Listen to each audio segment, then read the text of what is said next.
Iglesia, buenos días, Dios le bendiga en esta mañana. Es un placer para mí continuar con esta narrativa de los jueces y en esta mañana en particular me gustaría que juntos respondiéramos algunas preguntas. La primera de ellas es muy sencilla. ¿Cuántos de ustedes tuvieron o tienen superhéroes? Si nosotros tenemos hijos, si ustedes tienen hijos, sabrán que ellos tienen superhéroes. Y hoy por hoy el internet, la televisión, nos ayudan a crecer en esta idea de series de superhéroes. Hay muchísimos, tantos como personas hay en la Tierra, realmente. Tal vez se les haga conocido nombres como el Capitán América, Hulk, Iron Man, Spider-Man, Black Panther, en fin, los Guardianes de la Galaxia. Seguramente alguno de ustedes es fan de estos superhéroes. También nuestros hijos. Y esto solamente por mencionar algunos. Y es que hemos llamado superhéroes a aquellos seres que han hecho algo especial por algo o por alguien. Han salvado a algo o a alguien. Y al final de la serie, nosotros interesantemente estamos esperando que el mal sea vencido, que el enemigo sea acabado, que toda la maldad desaparezca. Finalmente estamos esperando que nuestros superhéroes sean victoriosos y obtengan esa paz y eso que era la necesidad de quien creía en el superhéroe. ¿Saben? La historia de los jueces también tiene una saga propia de superhéroes. Y para ser exacta, fueron 12. Y eran los jueces de Israel, también conocidos como los libertadores, que hicieron veces de superhéroes porque liberaron y colocaron justicia en medio de situaciones difíciles que el pueblo vivía. Seguramente usted ha escuchado nombres como Otoniel, Sansón, Jefte, Débora, Gedeón, en fin, y otros. Estos hombres y una mujer en particular recibieron la unción especial de Dios, el Espíritu de Dios, para que cumplieran con una misión específica. Dios los llamó, los separó, los ungió para que liberaran al pueblo de Israel en un momento determinado. Pero nosotros nos preguntamos, si habían héroes o superhéroes, es porque también habían villanos, ¿verdad?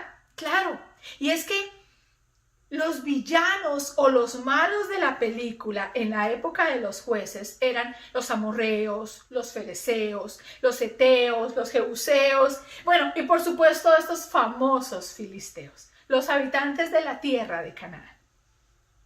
Pero ¿por qué eran malos o por qué eran villanos? ¿Qué fue lo que hicieron mal para que los consideráramos los enemigos o los malos de la película? Bueno, la razón es sencilla, pero profunda. Porque es que los hijos de Israel, desde que entraron a tierra de Canaán, según lo narra el libro de Éxodo y Deuteronomio, tenían por orden divina eliminar a todos los pueblos que habitaban esa Canaán. Esa tierra prometida estaba llena de habitantes que deberían ser exterminados. Esa era la tierra que Dios le había prometido a Abraham. Y dice puntualmente Deuteronomio, capítulo 20, versículo 16 al 18.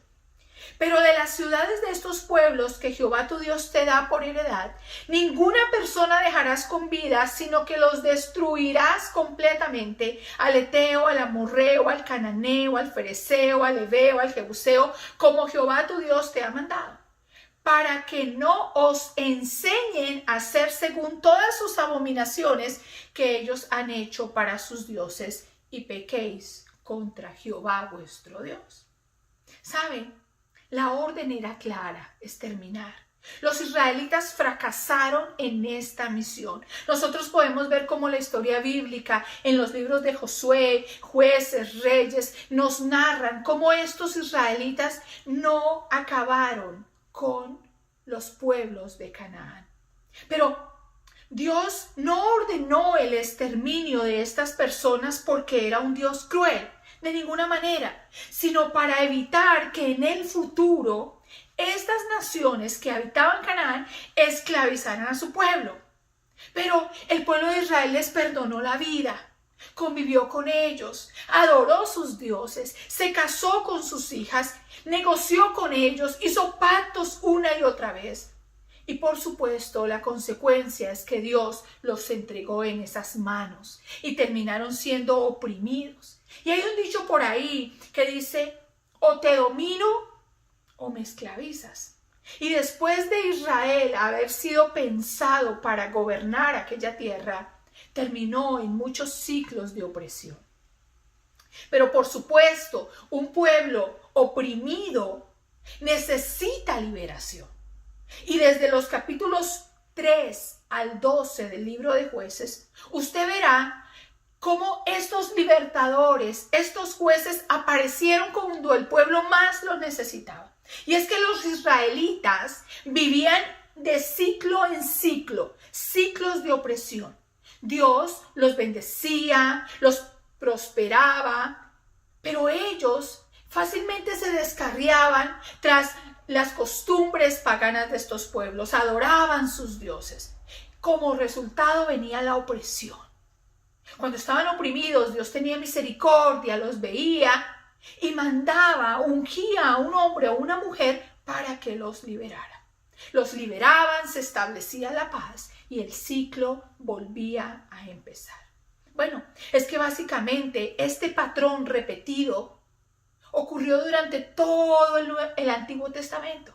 Y para ser muy honesta, estos patrones repetidos de ciclos de opresión se pueden ver a través de toda la historia de la humanidad.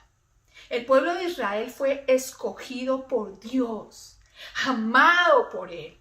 Dios estableció su pacto con ellos. Él quería que Israel fuera luz a las naciones, que en Israel todas las naciones de la tierra fueran bendecidas. Pero este pueblo, Israel, pudo vivir fácilmente dos polos opuestos, dos extremos: obediencia y disfrutar la bendición, la gracia, la provisión de Dios, o desobediencia, olvidarse de Dios y estar en el otro extremo, ignorar sus mandamientos, caer en apostasía y recibir como consecuencia la opresión de sus enemigos.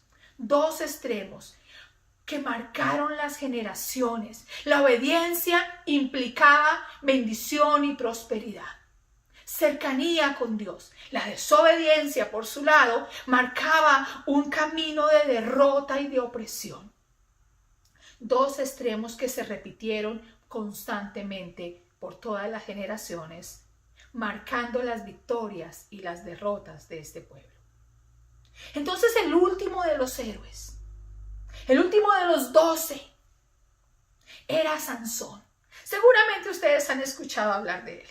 Jueces lo narra desde el capítulo 13. Pero, ¿quién era realmente Sansón? ¿Y cómo se supone que Sansón salvaría este pueblo de la mano filistea? Bueno, todos escucharon hablar de Sansón, incluyendo nosotros.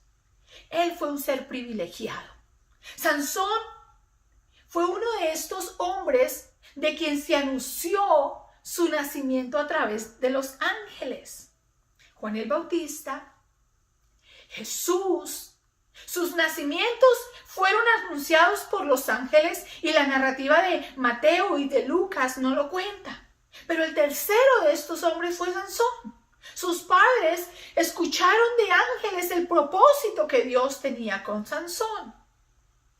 Sansón estaba unido a un voto, al voto nazareo del que nos habla el libro de Números. Y este voto era para mantenerlo santo, para mantenerlo apartado. Y tenía algunas implicaciones prácticas para él. Por ejemplo, no se podía cortar el cabello, no debería haber pasado navaja por su cabello, no debería tomar vino ni sidra, es decir, no podía embriagarse de ninguna manera, no podía tocar o ver una persona, un ser muerto, aunque fueran sus familiares.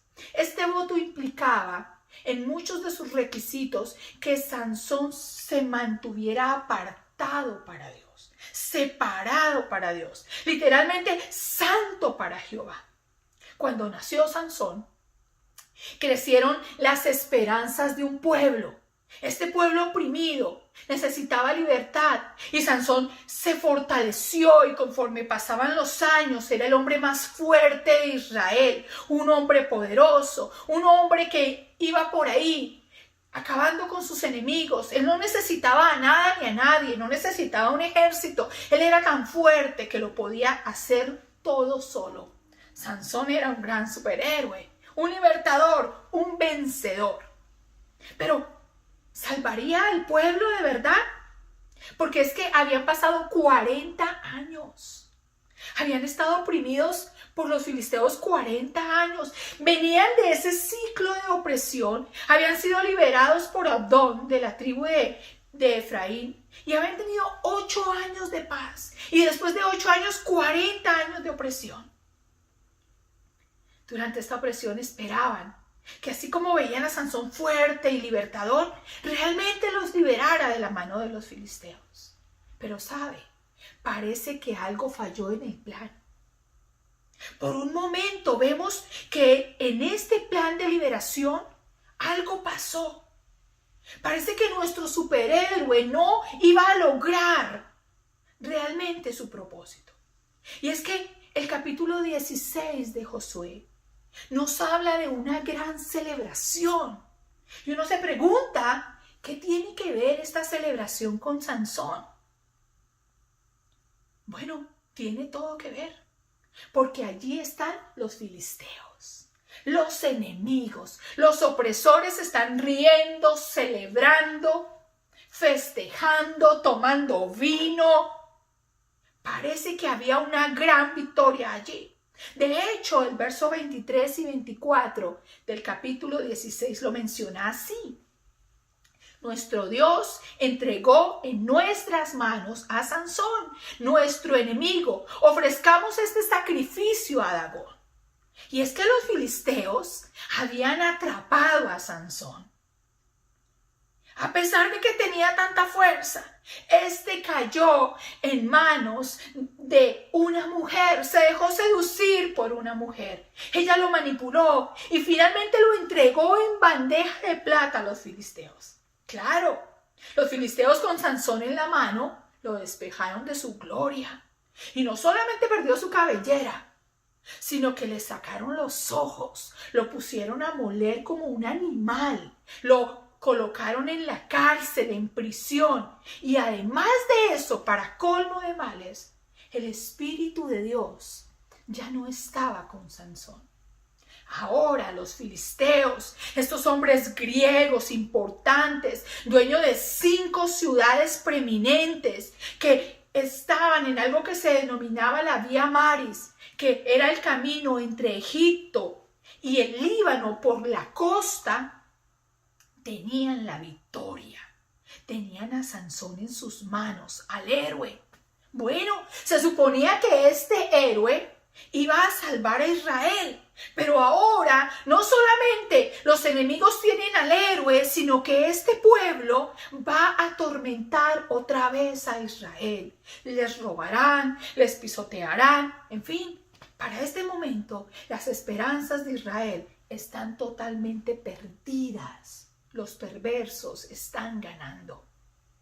¿Saben? Yo siempre me pregunté, ¿qué le pasó a Sansón? Me imagino que usted se ha hecho esa pregunta en la mañana de preguntas. ¿Qué le pasó al fuerte? ¿Qué le pasó al héroe, el que todo lo podía? ¿Por qué termina a punto de ser el sacrificio al Dios más importante de los filisteos? ¿Es que Sansón no cumplió el propósito de Dios? ¿Qué pasó con su vida? ¿Saben? Yo creo que eso se preguntaron todos los que lo vieron crecer. Todos. Porque además de ver cómo Sansón se fortalecía, también vieron sus debilidades. Se dieron cuenta de esas profundas debilidades que tenía con las mujeres. A Sansón particularmente le gustaban las que pertenecían a otros pueblos. Estuvo dispuesto a desobedecer a Dios por perseguir sus propias pasiones. Engañó.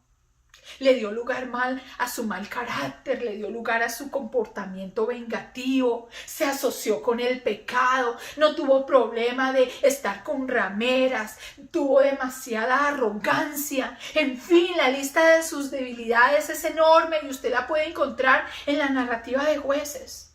Pero lo último que hizo, la gota que derramó la copa, es que se metió con Dalila, la filistea, y pensando en engañarla, ella lo engañó y quedó allí en sus manos. Él le entregó su corazón a una mujer del pueblo enemigo.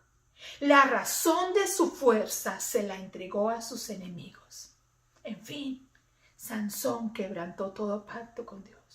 En pocas palabras, Sansón hizo lo mismo que el pueblo, se fue al extremo de la desobediencia, se dejó gobernar por sus debilidades.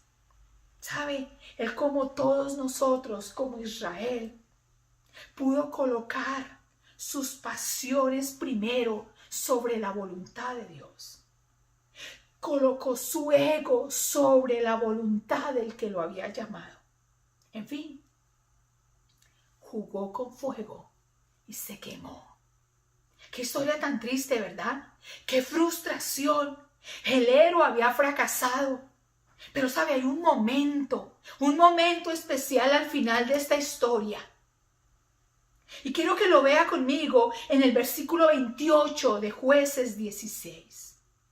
Entonces Sansón oró al Señor: Señor soberano, acuérdate de mí otra vez. Oh Dios, te ruego que me fortalezcas solo una vez más. Con un solo golpe déjame vengarme de los filisteos por la pérdida de mis 2 ojos. Entonces Sansón apoyó las manos sobre las 2 columnas centrales que sostenían el templo, las empujó con ambas manos y pidió en oración: déjame morir con los filisteos. Y el templo se derrumbó sobre los gobernantes filisteos y todos los demás presentes. De esa manera, Sansón mató más personas al morir que las que había matado durante toda su vida. Acuérdate de mí otra vez. Ese fue el clamor de Sansón. Por favor, dame una nueva oportunidad, una nueva fuerza. Ahora te ruego que me dejes acabar con este plan. Déjame vengarme por mis ojos. Sansón clamó y con ese clamor se consumió el plan. Con ese clamor se murieron más filisteos que nunca. Con ese clamor, Sansón cumplió con su asignación. Acabó con su vida, sí, pero también acabó con sus enemigos. Todos los que estaban allí perecieron. Dios salvó otra vez a Israel.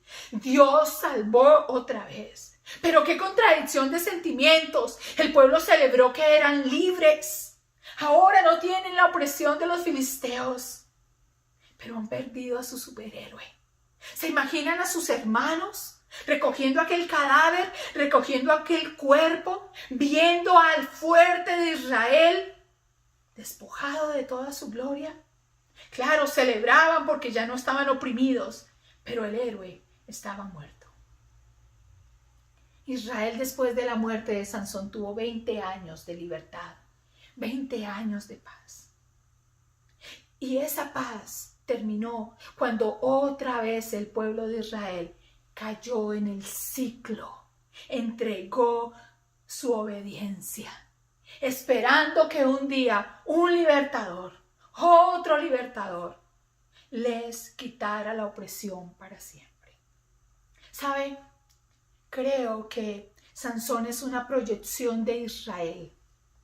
Y nosotros somos una proyección de Sansón. Dios nos ha entregado todo en nuestras manos. Dios nos creó, nos ha formado con un propósito, igual que a Israel y que a Sansón. Pero nosotros hemos tomado malas decisiones. Y nuestra voluntad, nos hemos ido tras otros dioses o nos hemos ido tras eso que creemos que llena nuestros vacíos. Israel, Sansón y nosotros hemos desobedecido y nos hemos dejado llevar por nuestras pasiones, por nuestro yo. ¿En cuántos ciclos hemos estado? Salimos, entramos, vamos a nuestras debilidades, a nuestras adicciones, a nuestras malas relaciones y parece que estos ciclos son irrompibles. Vamos del temor a la depresión, luego a la culpa y de allí al enojo y volvemos a empezar. Y como dice el dicho popular, el que peca y reza empata. Y ahí vamos, haciendo las cosas que no agradan a Dios y arrepintiéndonos y otra vez empezando. Hemos negociado con nuestros enemigos y creyéndonos ganadores, hemos resultado muy engañados. Muchas de nuestras decisiones nos han puesto en la mano cruel del enemigo, quien nos ha esclavizado, nos ha dejado sin visión y nos ha colocado a hacer cosas para las cuales nosotros no fuimos criados. Y nosotros, creyéndonos tantas veces los héroes de nuestra propia historia, hemos fracasado. Como Sansón. ¿Cuántas veces pensamos que nuestra autosuficiencia nos rescataría? Pero hoy queremos reconocer que hay alguien más fuerte, que nos libra de la opresión. Hoy necesitamos un superhéroe. Pero hoy podemos decir como Sansón: Señor soberano, acuérdate de mí otra vez. Oh Dios, te ruego que me fortalezcas solo una vez más. Te ruego que nos salves hoy.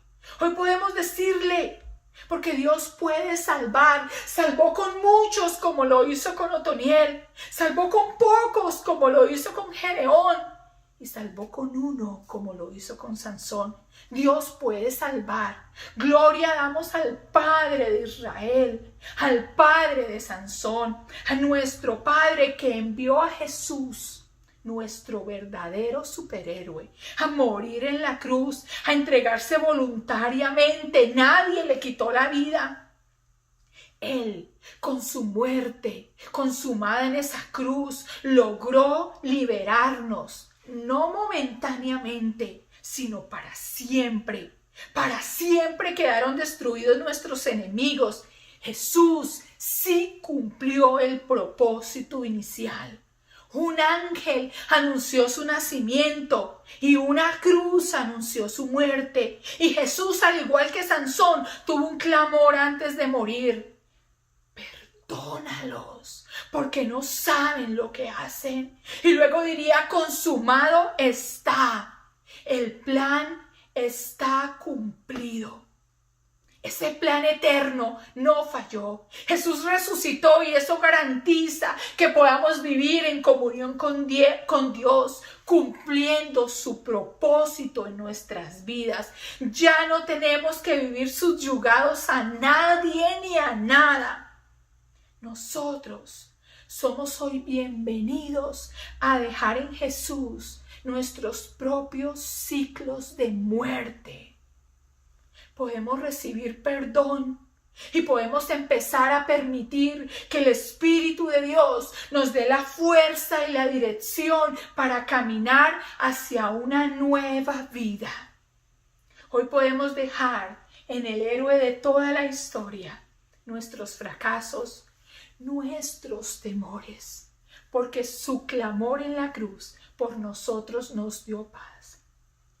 Podemos celebrar con victoria que una vez más salvó Dios a Israel, podrá hacerlo con nosotros.